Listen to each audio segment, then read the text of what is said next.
My dear student, हम coordinate covalent bond को dative bond भी कहते हैं। तो आइए इसकी जो डेफिनेशन उससे हम आगाज करते हैं। डेफिनेशन में मैं लिखूंगा a bond between two atoms in which bonding electrons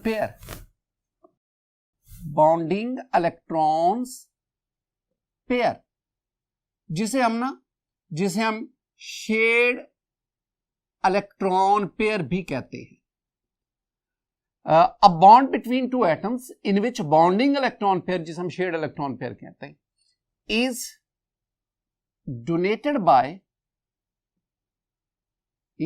donated by one of the bonded atoms is called coordinate covalent bond या dative bond।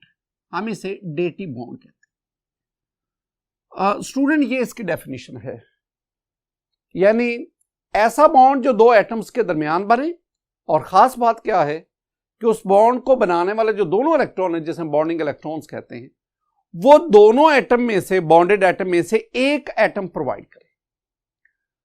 इस बुनियादी नुक्ता को दोबारा समझे।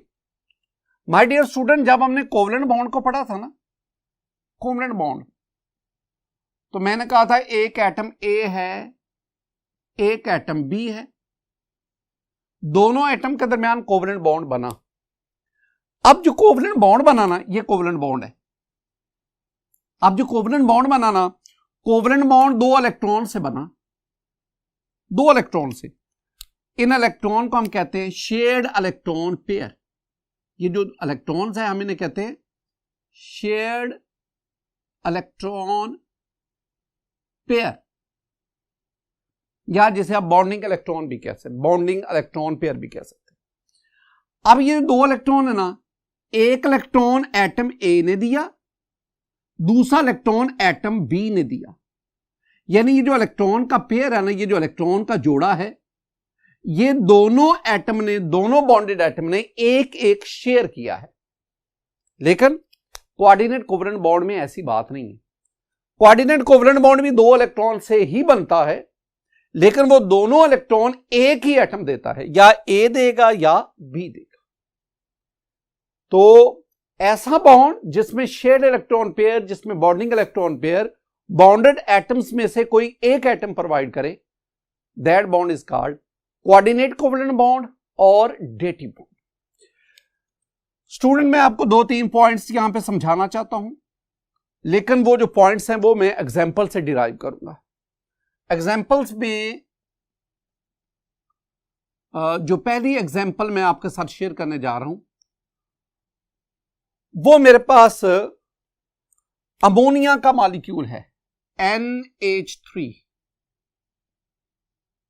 This one is ammonia molecule. My dear student, ammonia molecule में nitrogen के पास ये दो लोन पेयर हैं। मैं एक बार समझाता चलो आपको कि ये वाला कोवलेंट बॉन्ड, ये शेयर्ड इलेक्ट्रॉन पेयर से बना, ये कोवलेंट बॉन्ड, ये कोवलेंट बॉन्ड। तो इसका मतलब है नाइट्रोजन ने तीन हाइड्रोजन के साथ तीन कोवलेंट बॉन्ड बनाए। ये इलेक्ट्रॉन पेयर बतौर लोन पेयर नाइट्रोजन एटम के पास है। इलेक्ट्रॉन के इस जोड़े को हम कहेंगे लोन पेयर, और ये वाले जो इलेक्ट्रॉन है इन्हें हम कहेंगे बॉन्ड पेयर। आगे हमने वेस्पर थ्योरी को पढ़ना है, वेस्पर थ्योरी में ये टर्मिनोलॉजी आपको आनी चाहिए, लोन पेयर, बॉन्ड पेयर। अगर आप नाइट्रोजन का वैलेंस शेल को देखें तो 2 4 6 8, तो नाइट्रोजन के वैलेंस शेल में 8 इलेक्ट्रॉन, यानी ऑक्टेट को ओबे कर रहा है। इसके बरक्स अगर आपके पास ये बोरॉन ट्राइफ्लोराइड का मॉलिक्यूल है BF3, ये बोरॉन ट्राइफ्लोराइड, ये मेरे पास एक bond pair and bond pair. तो बॉन्ड पेयर के बदौलत वी हैव 3 कोवलेंट बॉन्ड्स। अब ना बोरॉन इसका वैलेंस शेल देखो कितने इलेक्ट्रॉन है, 2 4 6। According to octet it should have 8 electron. So in BF3 boron is in a deficiency of 2 electron. तो BF3 में बोरॉन 2 इलेक्ट्रॉन की कमी का शिकार है। अब क्या होगा, बोरॉन अमोनिया के नाइट्रोजन से इलेक्ट्रॉन पेयर एक्सेप्ट करेगा, लेगा, नाइट्रोजन लोन पेयर डोनेट करेगा, बोरॉन एक्सेप्ट करेगा। यूं मेरे पास एक बॉन्ड क्रिएट होगा, ये है अमोनिया, नाइट्रोजन ने 3 हाइड्रोजन के साथ कोवलेंट बॉन्ड, और ये माय डियर स्टूडेंट आपके पास है BF3। बोरॉन ने 3 फ्लोरीन के साथ कोवलेंट बॉन्ड बनाया हुआ है। ये तो कोवलेंट बॉन्ड्स आ गए। अब जिस बॉन्ड का जिक्र मैं कर रहा हूं ना, वो बना जिसमें नाइट्रोजन ने अपना लोन पेयर दिया, बोरॉन ने एक्सेप्ट किया, और यूं ये बॉन्ड बन गया। इस बॉन्ड को मैं एरो हेड से शो करता हूं। एरो हेड, ये बॉन्ड भी 2 इलेक्ट्रॉन से बना, लेकिन ये दोनों इलेक्ट्रॉन नाइट्रोजन ने प्रोवाइड किए। बॉन्डेड एटम कौन से हैं, नाइट्रोजन और बोरॉन, और इलेक्ट्रॉन किसने डोनेट किए, नाइट्रोजन ने। एक्सेप्ट किसने किए, बोरॉन ने। यूं डोनर और एक्सेप्टर के दरमियान एक बॉन्ड बन गया। This bond is called coordinate covalent bond. अब कोऑर्डिनेट कोवलेंट बॉन्ड बनने के बाद बोरॉन के ऊपर नेगेटिव चार्ज आ गया, नाइट्रोजन के ऊपर पॉजिटिव चार्ज आ गया। यानी डोनर के ऊपर पॉजिटिव चार्ज और एक्सेप्टर के ऊपर नेगेटिव चार्ज। यूं मेरे पास ये एक कंप्लेक्स कंपाउंड बन गया। ये मेरे पास एक कंपाउंड एस्टेब्लिश हो गया। माय डियर स्टूडेंट, कुछ टर्मिनोलॉजीज। पहली बात, हम ना कोऑर्डिनेट कोवलेंट बॉन्ड को एरो हेड से शो करते हैं। एरो हेड, एरो हेड, इसका जो एरो, ये जो हेड है, it is towards the donor, towards the acceptor, और टेल जो है it is towards the donor. यानी ये है एक्सेप्टर की तरफ, और ये जो टेल है इसकी, ये है डोनर की तरफ। डोनर। दूसरी बात, दूसरा पॉइंट, वो ये याद रखना है कि ये जो कोऑर्डिनेट कोवलेंट बॉन्ड है, जब ये बन जाता है तो कोवलेंट और कोऑर्डिनेट कोवलेंट के दरमियान डिस्टिंक्शन खत्म हो जाती है। तो the distinction between covalent and coordinate covalent vanishes after the formation of covalent bond. यानी दूसरी बात आप कहेंगे कि distinction between covalent and dative bond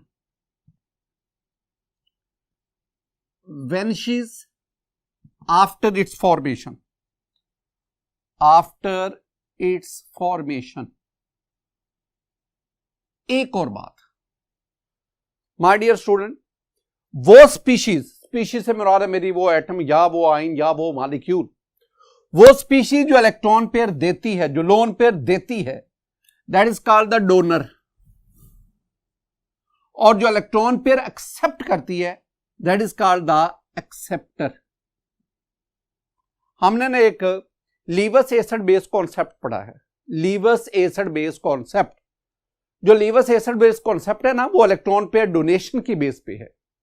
वो स्पीशीज जो इलेक्ट्रॉन पेयर डोनेट करती हैं दे आर लीवस बेसिस, और वो स्पीशीज जो इलेक्ट्रॉन पेयर एक्सेप्ट करती हैं दे आर लीवस एसिड्स। यानी बात ध्यान में रखनी है, हम लीवस बेस और लीवस एसिड इनकी डेफिनेशन कर सकते हैं on the basis of electron pair donation और इलेक्ट्रॉन पेयर एक्सेप्टेशन। तो लीवस एसिड किसे बेस किसे कहेंगे, जो इलेक्ट्रॉन पेयर डोनर है, और माय डियर स्टूडेंट लीवस एसिड किसे कहेंगे, जो इलेक्ट्रॉन पेयर एक्सेप्टर है। ये मेरी पहली एग्जांपल थी जो हमने अमोनिया और बोरॉन ट्राइफ्लोराइड के दरमियान कोऑर्डिनेट कोवलेंट बॉन्ड को पढ़ा। अब हम आगे बढ़ते हैं। दूसरी जो मैं आपके सामने एग्जांपल शेयर कर रहा हूं, that is the formation of hydronium ion. Hydronium आइन, हम इसको ना H3O पॉजिटिव लिखते हैं, हाइड्रोनियम आइन। माय डियर स्टूडेंट, हाइड्रोनियम आइन में मेरे पास ये वाटर का मॉलिक्यूल है HOH, दो covalent bond between oxygen and hydrogen, और ऑक्सीजन के पास ये दो लोन पेयर्स हैं, this one is water molecule. एक और चीज ले, ये आपके पास है हाइड्रोजन आइन। अगर गौर से देखना हाइड्रोजन आइन कैसे बनता है, हाइड्रोजन आइन की फॉर्मेशन जरा इसको देखें। स्टूडेंट मेरे पास ना ये हाइड्रोजन का एटम है, ये न्यूक्लियस है जिसमें एक प्रोटॉन है और बाहर एक इलेक्ट्रॉन है, this one is hydrogen atom. ये हाइड्रोजन का एटम है। मैं ना हाइड्रोजन एटम में से अगर मैं इस शेल की बात करूं तो दिस वन इज के शेल, और मैं अगर आपसे कहूं कि अकॉर्डिंग टू ड्यूप्लेट रूल के मुताबिक के शेल में कितने इलेक्ट्रॉन आने चाहिए, तो आप कहेंगे 2 इलेक्ट्रॉन, क्योंकि हीलियम के जो के शेल है उसमें 2 इलेक्ट्रॉन, और helium is a noble gas, तो हाइड्रोजन भी चाहता है कि उसके के शेल में 2 इलेक्ट्रॉन आ जाएं ताकि इसकी इलेक्ट्रॉनिक कॉन्फ़िगरेशन नोबल गैस जैसी, हीलियम जैसी हो जाए और ये स्टेबिलिटी गेन कर जाए। अब हाइड्रोजन एटम के वैलेंस शेल में 1 इलेक्ट्रॉन है, इसके वैलेंस शेल को कंप्लीट करने के लिए इसे एक और इलेक्ट्रॉन चाहिए, हम क्या करते हैं, हम ये इलेक्ट्रॉन भी रिमूव करवा देते हैं, -1 इलेक्ट्रॉन। जब ये इलेक्ट्रॉन निकल जाएगा तो आपके पास सिर्फ और सिर्फ 1 प्रोटॉन पर मुश्तमिल सिर्फ और सिर्फ न्यूक्लियस बच जाएगा। इसके 2-3 नाम हैं, हम इसे कहते हैं दिस वन इज हाइड्रोजन आइन, हम इसे कहते हैं दिस वन इज प्रोटॉन, और हम इसे H पॉजिटिव से जाहिर करते हैं। इसका मतलब है जहां भी H पॉजिटिव लिखा हो वो प्रोटॉन को रिप्रेजेंट करता है, वो हाइड्रोजन आइन को रिप्रेजेंट करता है। और H पॉजिटिव का मतलब है कि अब इसके पास कोई इलेक्ट्रॉन नहीं। हम कह रहे थे कि इसके पास अगर एक और इलेक्ट्रॉन आ जाए तो इसकी इलेक्ट्रॉनिक कॉन्फ़िगरेशन हीलियम जैसी हो जाए, लेकिन अगर ये H पॉजिटिव अपनी इलेक्ट्रॉनिक कॉन्फ़िगरेशन हीलियम जैसी करना चाहता है तो उसे क्या करना होगा, इसे एक नहीं बल्कि 2 इलेक्ट्रॉन चाहिए। तो H positive, this one is a proton, this one is a hydrogen आइन, and it is in a deficiency of 2 electron to gain the electronic configuration of helium। इसे 2 इलेक्ट्रॉन की जरूरत है। अब इसमें आए, यही मेरे पास हाइड्रोजन आइन है, वो हाइड्रोजन आइन जिसे 2 इलेक्ट्रॉन की जरूरत है। अब क्या होगा कि ये जो ऑक्सीजन है ये अपना लोन पेयर इस हाइड्रोजन आइन को डोनेट करती है, this water will be the donor and this hydrogen आइन विल बी द एक्सेप्टर। जो डोनर होगा that is called the electron pair donor होगा, that will be called the Lewis base, और जो इलेक्ट्रॉन पेयर एक्सेप्टर होगा that will be called the Lewis acid। यूं मेरे पास ये हाइड्रोजन, ये ऑक्सीजन, ये हाइड्रोजन, एक लोन पेयर इसके पास है, और एक लोन पेयर की मदद से ये हाइड्रोजन के साथ इसने कोऑर्डिनेट कोवलेंट बॉन्ड बना। माय डियर स्टूडेंट, ये जो पॉजिटिव चार्ज था ये इसके ऊपर ओवरऑल चला गया, और ये जो स्पीशीज आपके पास बनी this one is called hydronium आइन। इसको आप ना यूं भी लिख सकते हैं, ये ऑक्सीजन, एक हाइड्रोजन ये, दूसरा हाइड्रोजन ये, और जब ये तीसरा कोऑर्डिनेट कोवलेंट बॉन्ड के साथ बॉन्ड हो जाता ऑक्सीजन के साथ, तो मैंने पहले भी कहा कि बॉन्ड फॉर्मेशन के बाद, बॉन्ड बनने के बाद कोऑर्डिनेट कोवलेंट बॉन्ड और कोवलेंट बॉन्ड में डिस्टिंक्शन खत्म हो जाती है, और इसके ऊपर ओवरऑल पॉजिटिव चार्ज है, और ये मेरे पास बन गया हाइड्रोनियम आइन। एक लोन पेयर ऑक्सीजन के ऊपर मौजूद है, ये मेरे पास बन गया। अब ये जो आपके पास बॉन्ड्स बने after the formation of coordinate covalent bond और कोऑर्डिनेट कोवलेंट बॉन्ड में डिस्टिंक्शन खत्म हो गई। अब ये जो बॉन्ड है it has 33% coordinate covalent bond character and 66% covalent bond character। इसी तरह हम आगे बढ़ते हैं, मेरे पास एग्जांपल आ गई ऑक्सोनियम आइन। पहले इसकी ना डेफिनेशन सुने, ऑक्सोनियम आइन हम किसे कहते हैं, those positive ion those positive ions in which oxygen bear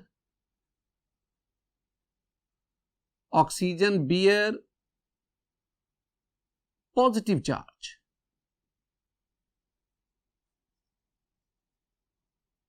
are called oxonium ions.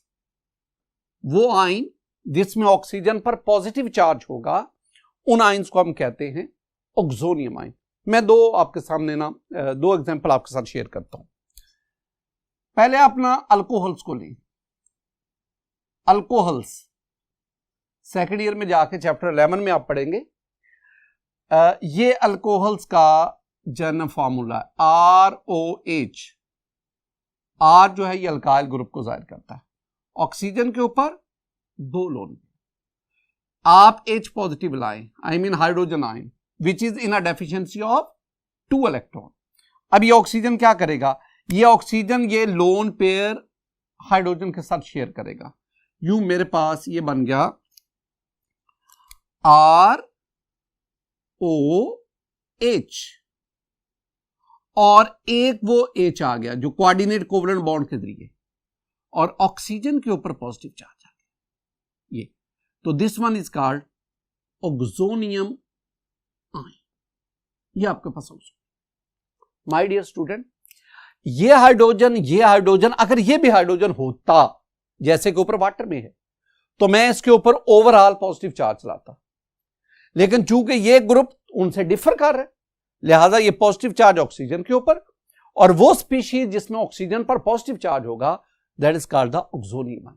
बिल्कुल इसी तरह अगर आपके पास ईथर से सेकेंड ईयर उसमें जाके आप पढ़ेंगे ROR, डिफरेंस देखते गए।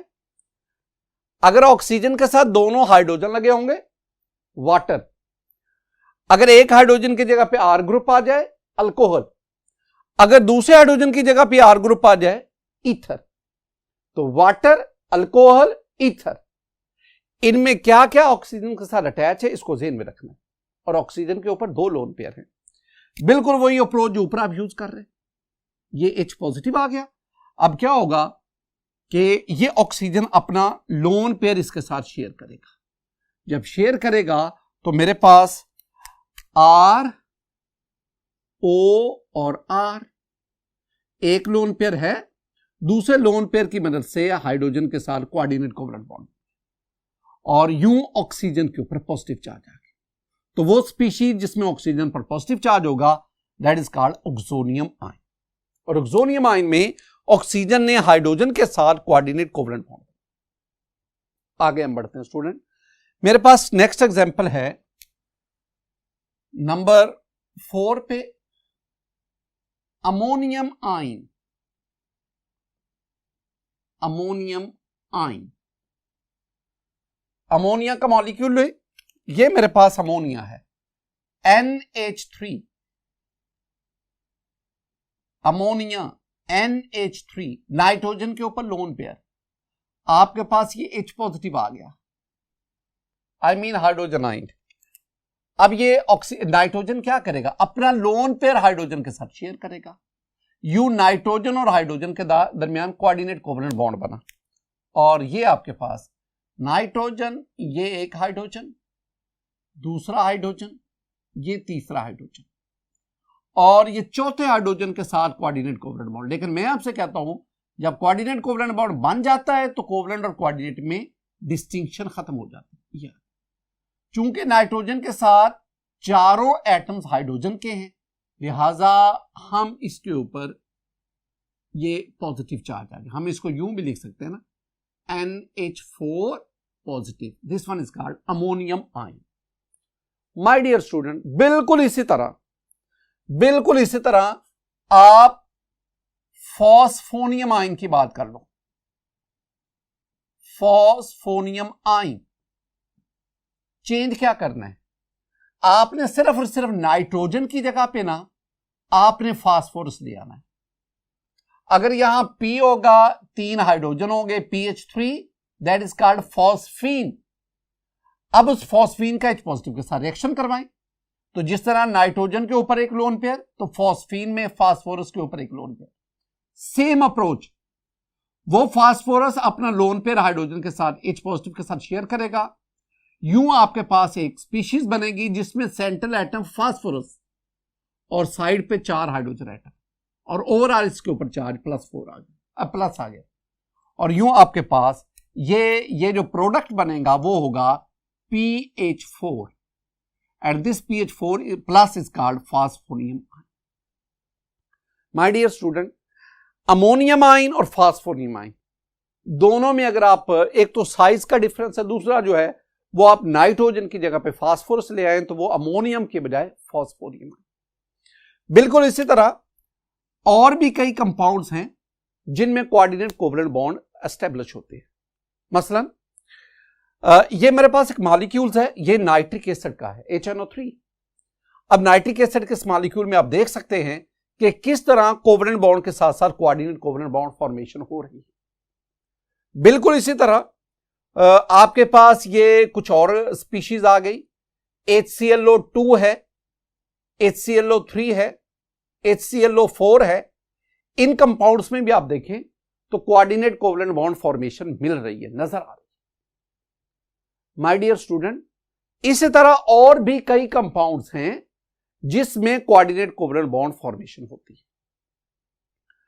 है। स्टूडेंट, अगर आपने फर्स्ट ईयर बुक को देखें तो जो लोन पेयर है ना, लोन पेयर, इनका इस्तेमाल कई जगहों पे हो रहा है।